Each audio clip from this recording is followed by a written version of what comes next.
भारत ने बनाई ऐसी तकनीक, पूरा रेत बनी बिजली, अब 200 सालों तक लो फ्री बिजली।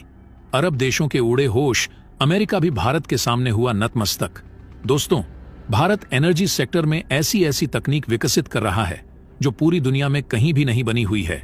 देखा जाए तो अभी भारत सभी टेक्नोलॉजी दूसरे देशों से इंपोर्ट करके इस्तेमाल कर रहा है और इसी डिपेंडेंसी को खत्म करने के लिए भारत ने स्वदेशी निर्मित टेक्नोलॉजी पर बड़ी तेजी से काम करना शुरू कर दिया है। वो चाहे एनर्जी सेक्टर में हो, डिफेंस सेक्टर में हो या फिर स्पेस सेक्टर में हो, सभी जगह भारत अब स्वदेशी निर्मित टेक्नोलॉजी को फर्स्ट प्रायोरिटी दे रहा है और इन विदेशी टेक्नोलॉजी को जड़ से खत्म करता जा रहा है। दोस्तों, दुनिया में बिजली की समस्या बहुत ज्यादा बढ़ती चली जा रही है और इसके पीछे कारण यह है कि जिससे यह बनाई जाती है, यानी वह रिसोर्सेस जिससे बिजली उत्पन्न की जाती है, वह काफी लिमिटेड है। इसके अलावा उससे रेडियो एक्टिव वेस्ट निकलता है जो खतरनाक बीमारी का रूप ले सकता है। दरअसल दोस्तों, जो बिजली है वह कोयले, पानी और यूरेनियम से बनाई जाती है और जो इनकी क्वांटिटी है वह काफी लिमिटेड है और भारत को बिजली बनाने के लिए यूरेनियम दूसरे देशों से इंपोर्ट करना पड़ता है। और एक रिपोर्ट यह भी निकलकर सामने आ रही है कि यूरेनियम बहुत जल्द पूरी दुनिया से खत्म होने वाला है और यह खबर आने के बाद पूरी दुनिया में हड़कंप मच गया है। दोस्तों, दुनिया भर में यूरेनियम का प्रोडक्शन सबसे ज्यादा कजाकिस्तान, कनाडा और ऑस्ट्रेलिया में होता है और यह खबर इन देशों को भी टेंशन में डाल दिया है। और सबसे हैरानी वाली बात तो यह है कि इसका सबसे ज्यादा असर चीन पर पड़ने वाला है, क्योंकि चीन बहुत ज्यादा न्यूक्लियर प्लांट बढ़ा रहा है जो कि यूरेनियम से चलते हैं। कहीं ना कहीं अब चीन के न्यूक्लियर प्लांट बंद होने के कगार पर पहुंचने वाले हैं। अब दोस्तों, आप लोग सोच रहे होंगे कि भारत क्या करेगा, क्या भारत के पास इसका कोई अल्टरनेटिव ऑप्शन है? तो दोस्तों, आपको बता दें, जी हां, भारत के पास इसका अल्टरनेटिव ऑप्शन है। भारत के हाथ एक ऐसी टेक्नोलॉजी लगी है जो एनर्जी सेक्टर में नई क्रांति ला देगी और सिर्फ यह भारत के पास ही है। इसलिए पूरी दुनिया और ज्यादा पागल हो गई है कि भारत तो अब एनर्जी सेक्टर में पूरी दुनिया का शहंशाह बनने वाला है। भारत का ही पूरी दुनिया पर मोनोपोली चलने वाली है। दरअसल दोस्तों, भारत के पास बिजली बनाने के लिए ऐसा रिसोर्सेस मौजूद है, वह भी इतना ज्यादा है कि भारत 200 सालों तक आसानी से बिजली जनरेट कर सकता है। तो दोस्तों, पूरी खबर क्या है जानेंगे इस वीडियो में। लेकिन दोस्तों, उससे पहले भारत के इस कामयाबी के लिए इस वीडियो पर एक लाइक तो बनता है।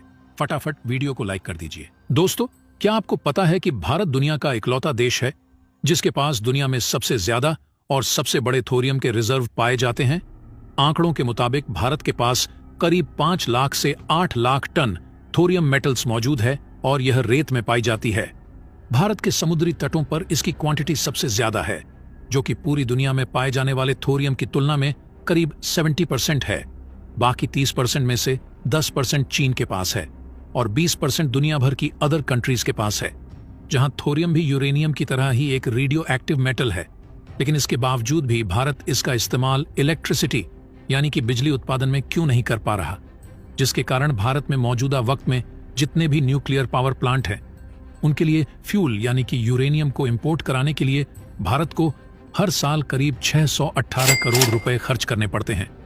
और भारत अपनी इस यूरेनियम की जरूरत को पूरा करने के लिए कनाडा जैसे देशों से अपनी इंपोर्ट की जरूरतों को पूरा करता है।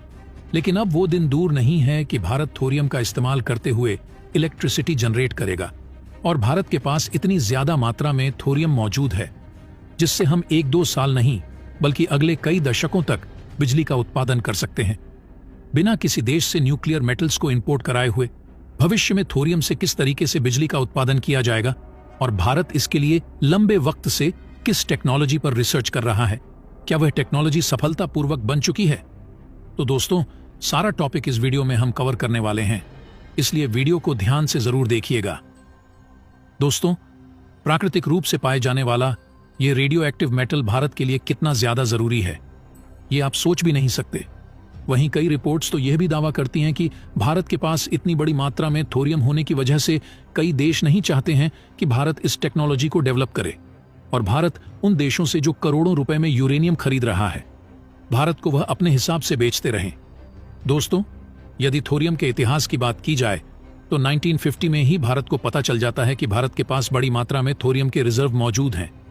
उस समय भारत के जितने भी वैज्ञानिक थे वह समझ जाते हैं कि भविष्य में इसका इस्तेमाल करते हुए बिजली का उत्पादन किया जा सकता है। भारत ने इस टेक्नोलॉजी को लेकर के फ्रांस, रशिया सहित कई देशों से बातचीत भी की है, लेकिन वह देश नहीं चाहते कि भारत थोरियम का इस्तेमाल करते हुए पावर जनरेट करे। लेकिन समय के साथ चीजें बदलती जाती हैं और देखते देखते साल 2011 आ जाता है।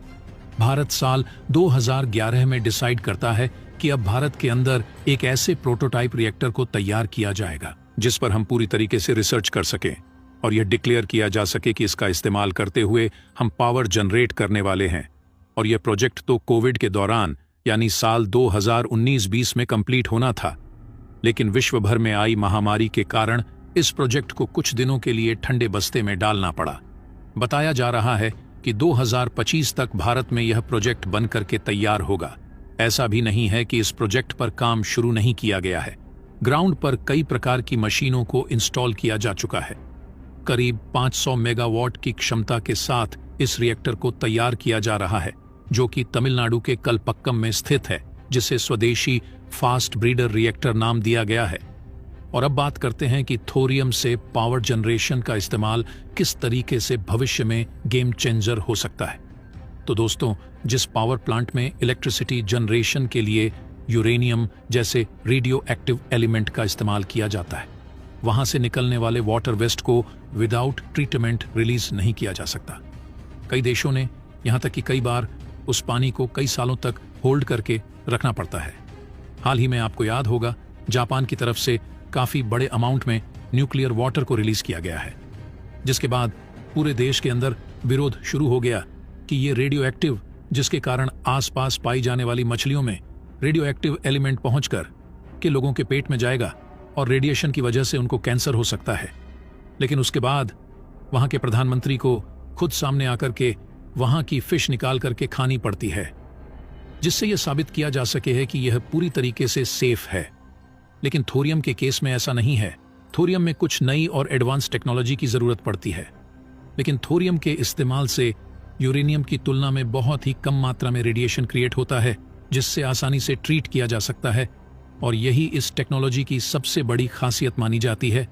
और कुछ और बड़ी खासियत की बात की जाए तो पृथ्वी में यूरेनियम से ज्यादा थोरियम की मात्रा मौजूद है। दोनों के स्ट्रक्चर्स को अगर आप क्लोजर ऑब्जर्व करेंगे तो दोनों ही स्ट्रक्चर सेम है। दोनों ही एक तरीके के रेडियो एक्टिव पदार्थ हैं। वहीं थोरियम के अंदर एनर्जी डेंसिटी यानी कि ऊर्जा का घनत्व बहुत ज्यादा होता है, यानी कि बहुत ही कम मात्रा में थोरियम का इस्तेमाल करते हुए आसानी से बिजली बनाई जा सकती है। और उसी की तुलना में अगर यूरेनियम को निकाला जाए तो हमें बहुत ज्यादा मात्रा की जरूरत पड़ेगी। और अब इसके करंट स्टेटस की बात की जाए तो जैसा कि हमने बताया कि साल 2011 में भारत ने इसकी शुरुआत कर दी थी और अभी तमिलनाडु के कलपक्कम में इस प्रोजेक्ट की शुरुआत हो चुकी है। और एक प्रोटोटाइप के जरिए यहां पर भारत बड़ी शुरुआत कर रहा है। इंटरनेशनल लेवल पर देखा जाए तो अनील यानी advanced nuclear energy for enriched life, और यही वह इंटरनेशनल ऑर्गेनाइजेशन है जो कि इस टेक्नोलॉजी पर सबसे ज्यादा एक्टिव होकर के काम कर रही है। इसके साथ जुड़ी हुई company clean core thorium energy के संस्थापक और सीईओ मेहुल शाह ने एक नई शुरुआत की है, जहां पर यूरेनियम और थोरियम को इस्तेमाल करके एक नए एलिमेंट के साथ प्रोजेक्ट की शुरुआत की गई है, जो कि काफी ज्यादा सक्सेसफुल माना जा रहा है। लेकिन शुरू किए गए अनिल प्रोजेक्ट के अंदर भी इस टेक्नोलॉजी का नाम भारत के वैज्ञानिक डॉक्टर अनिल ककोदकार के सम्मान में रखा गया है, क्योंकि उन्होंने ही इसकी शुरुआत की थी। और यह प्रोजेक्ट दुनिया में बहुत ज्यादा पॉपुलर हो रहा है। कुछ नई और एडवांस टेक्नोलॉजी की यहाँ पर जरूरत पड़ने वाली है थोरियम से इलेक्ट्रिसिटी जनरेट करने के लिए।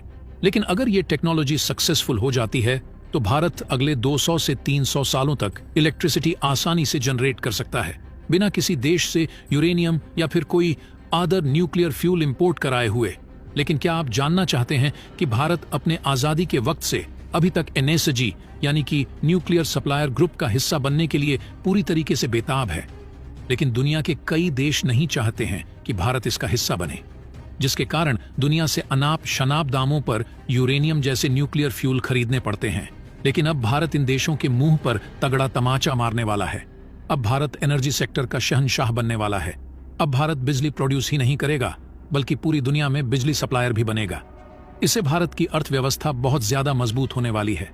अमेरिका जैसे सुपर पावर के कहे जाने वाले देश भी भारत के सामने झुकने वाले हैं।